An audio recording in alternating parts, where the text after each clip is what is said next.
let the record reflect that Spartacus did not answer the question. Would you indulge me for a moment? We indulge you every moment. I appreciate that act of generosity. It's just something you said that I think is actually dangerous and should be addressed, and you're welcome. But when Judge Anderol was killed in New Jersey, the Republican colleagues in the Senate, their outpouring of support, their outpouring of concern, they're willing to work together on a bipartisan bill was extraordinary. It shows the truth of this institution that despite some of the fiery rhetoric that you were sowing, we're really a bipartisan, working bipartisan. You are sowing. Cornyn and Coons, after the incidents you're talking about, got together and actually passed a bill to better protect our Supreme Court justices, many of whom are friends of ours. Keep an ear out for all of these little tactics that he's using. So he says, like, your rhetoric is bad, your rhetoric is dangerous. Or he's saying that this bill that they are not agreeing with, it's gonna do all of these amazing things. Well, why don't you agree with these amazing things? Well, it's because a lot of the time these bills might have something good, but then there's a ton of other things that you don't want to agree with. So it's not that the bill is only sunshine and rainbows, but they are pointing to the sunshine and rainbows aspect of a larger bill. So just keep that in mind as we keep going. Don't forget to subscribe and watch how his rhetoric throughout this entire argument is to put it on the auspice is on Ted Cruz. You know, Gorsuch and I disagree on a lot of stuff. I knew his wife before he did. We studied together at Oxford. This implication that there was silence when there were threats on their people's houses is absolutely absurd. I remember the rhetoric and the comments, the concern from Coons. I actually distinctly remember you, Chairman, on more than once condemning those attacks on Republican-appointed jurists. To say things like that feeds just the partisanship in this institution and feeds the fiery rhetoric. And it's just plain not true. Yeah. It's just plain not true. And I think you know that, but we can pull from the record from my colleagues in real time, literally days afterwards, condemning it. There's a lot of substantive things to say here, but to think that the lack of humanity when people's homes are being threatened was not in existence, I think that's unfair and really concerns me that you would say that in the way that you did. Well, I thank my colleague from New Jersey. I will note, as John Adams observed, that facts are stubborn things. And it is existing federal law, 18 U.S.C. section 1507, that makes it a crime to protest at a judge's home. And the law provides whoever with the intent of interfering with, obstructing, or impeding the administration of justice, or with the intent or of influencing any judge, juror, witness, or court officer in the discharge of his duty, pickets or parades in or near a building housing a court of the United States, in or near a building or residence occupied or used by such judge, juror, witness, or court officer, or with such intent uses any sound truck or similar device or resorts to any other demonstration in or near any such building or residence, shall be fined under this title or imprisoned not more than 1 year or both. That is federal criminal law. Night after night after night, angry mobs were outside the Supreme Court justices' homes. And in the entire course of it, the Biden Justice Department prosecuted nobody.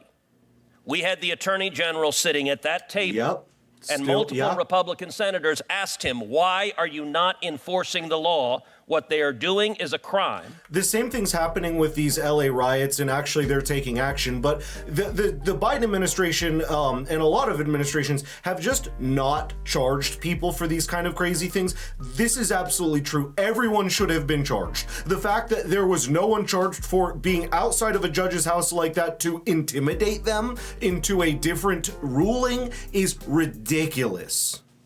And my friend from New Jersey said, it is a lie to say we, the Democrats, condone this. I would challenge, my friend, find a single Democrat senator on this committee holding the Attorney General to account for not enforcing this law. I was here at those hearings, and I do not recall a single Democrat senator saying to the Attorney General, you should arrest these people who are violating the law. You should protect the judges. I agree that there was general language against violence, but not a single Democrat senator that I ever saw in this committee was willing to hold Attorney General Merrick Garland to account for flagrantly disregarding the federal criminal law because the Biden administration agreed with the protesters and I think wanted those justices harassed at their home. I really appreciate that you've now shifted the accusation you made earlier. Your accusation was that we were silent in the face of protests at Supreme Court justices' homes. Again, we joined together in a bipartisan way, not only to condemn that, but to pass legislation to extend round-the-clock security protection, literally days.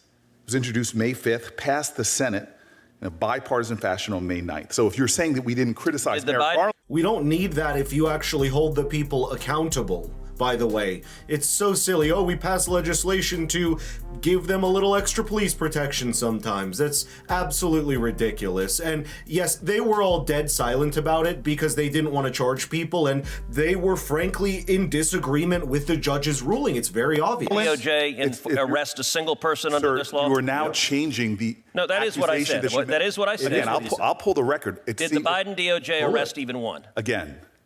The answer is no. My point to you is the accusation that the Democrats on this committee do not care about the safety of federal judges. I did not interrupt you, sir. I would appreciate if you let me finish.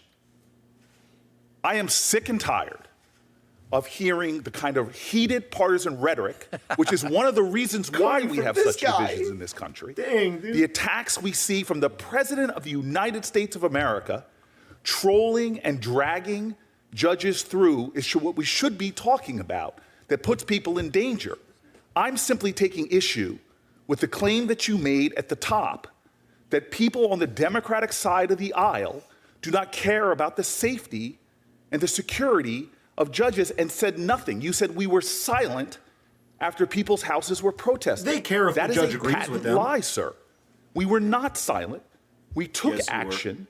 We've joined in a bipartisan way to protect those judges, as was... It's not, we joined the bipartisan way. You hear this language he uses? No, that's just enforcing the law. There's nothing even partisan about it. There's not you don't need to join bipartisan. You need to go, oh, well, let's enforce the law. That's it. It's so ridiculous. Done in a bipartisan way to protect a New Jersey judge after their horrific attack at their home. So I see you now trying to shift the debate to whether we talk to an attorney general. I'm simply taking issue with this accusation that somehow we Democrats are so bad because we don't call out threats to our... He's the one who's calling them bad for not doing that, but I agree. To our judicial colleagues. And that is wrong. You could change the argument now that you want, but what you said was patently not true and was, in fact, a patent lie. Name an example. He asked for an example of people who condemned it. Name an example. I do enjoy the fact that my colleague from New Jersey raises his voice and says it's a patent lie and says he's doing so in defense of lowering the rhetoric. There is some irony to doing those two together. Quite a bit. I'll point out that in the entire course of those remarks, Senator Booker did not dispute the central point I made. See? Which is the Biden Justice Department arrested 0 people. He's sneaky. Prosecuted 0 people for violating the criminal law, and every Democrat senator on this committee was silent about it. Yep. And this was an ongoing pattern for months. Agreed. And I would note also that the senator from New Jersey clutched his pearls about language threatening judges, and yet I do not recall a single Democrat senator of this committee saying a word when Chuck Schumer went to the steps of the Supreme Court and threatened the safety of the Supreme Court justices by name, Gorsuch and Kavanaugh, and he said, you have unleashed the whirlwind and you will pay the price. Yep. And not a single Democrat senator had a word to say about this. And so their outrage is selective. And I will give my colleague from New Jersey a chance to just answer a simple yes-no question. Should the Biden Justice Department have enforced the criminal law against protesting at a justice's home? Yes or no? So the rank hypocrisy of Chuck Schumer apologizing the next day. He can't even answer a yes or no. And you holding that standard for him and not for your president, who you actually rightfully described when you were running against him in the primary. I would love to run those tapes of how you perfectly talked about the danger of our president and his rhetoric. But now you are failing, in fact, blind to the very things you're accusing Chuck Schumer of. I don't think Donald Trump would know an apology if it hit him in the head.